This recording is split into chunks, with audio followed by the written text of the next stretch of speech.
দেখতে পাচ্ছ একটা হোটেলে আসছি, মানে এখানে কাজ করতে হয়, তোমাকে দেখাচ্ছি বাইরে। কিছুদিনের জন্য আমি কাজ করতে আসছি, এরকম না যে আমার পয়সা অনেক দরকার, পয়সার দরকার নেই। ভগবান বলেছে কারো ঋণ ধার নিয়ে রাখতে নেই। তো আমি অবশ্য যখন আমি বুঝতাম না, তখন আমাকে বোঝানোর মতন কেউ ছিল না, তখন আমি মোবাইল নিয়েছিলাম কিস্তিতে, সেই মোবাইলের কিস্তিটাই শোধ করার জন্য আমি কর্ম করতে আসছি। তো এরকম না যে মায়ায় পড়ে টাকা পয়সাকে আপন ভেবে নিয়েছি, না। টাকা পয়সা দুই দিনকারের জিন্দেগি। আমি ভগবানকে ভালোবাসি বলে আমি কাউকে সাবেত করতে চাই না। হ্যাঁ, ভগবানের নাম জপ করি, এটুকু জানি ভগবানের দ্বারায় ভগবানে আমাকে নাম জপ করাচ্ছে, ভগবানের ইচ্ছায় সব কিছু হয়। তো এরকম আমি হয়েছি ভগবানের দ্বারাই। মানুষ নিন্দা করুক, অপমান করুক, তাতে আমার কোনো যায় আসে না। মানুষ আমাকে খাওয়ায় না, পড়ায় না, তাদের আমার কোনো যায় আসে না। এই পৃথিবীতে ভগবান নিয়ে আসছে যেরকমভাবে, ভগবান যেরকমভাবে চলাবে সেরকমভাবে চলবে। এর উপরেই আমার মানে কাজ করতে হবে।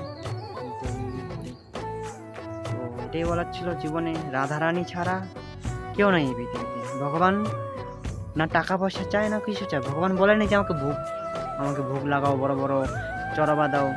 ভগবান বলেছে প্রেম দিয়ে ভালোবাসবা ভগবানকে, তাহলে ভগবানকে পাওয়া যায়। সত্যি মনে ভগবানকে চাইলে ভগবান কেন না আসবে? প্রহ্লাদের জন্য যদি ভগবান আসতে পারে, তোমার জন্য কেন আসতে পারে না? তুমি একবার ভালোবাসে দাইকে তো দেখো। সবাই ভগবানকে ডাকে নিজের স্বাদের জন্য, স্বাদের জন্য ভগবান আসে না। নিজের স্বাদটা হাঁটাও। পৃথিবীতে কোনো কিছু আপন না। যা কামাচ্ছ সে জিনিসটা অন্য কেউ ইস্তেমাল করবে।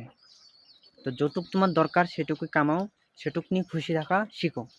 দেখো, যতই তুমি কামাবা ততই কম লাগবে, আর যত তোমার কাছে থাকবে না ততই অনুভব হবে কিছু না কিছু চাওয়ার। ভগবানকে আপন করো, সব কিছুই পাবা। এটাই জীবনের উদ্দেশ্য। যদি তুমি না জানো তাহলে কিছু করার নেই। যারা শিখা তারা শিখবে, যারা না শিখা, এরকম না যে আমি কি বলবো, আর কিছু বলার নেই। তো এটা বলার ছিল। রাধে রাধে। রাধারানী যিনি কৃপা করে তোমাদের উপরে, যিনি তোমরাও যিনি রাধারানী ভক্তি করতে পারো।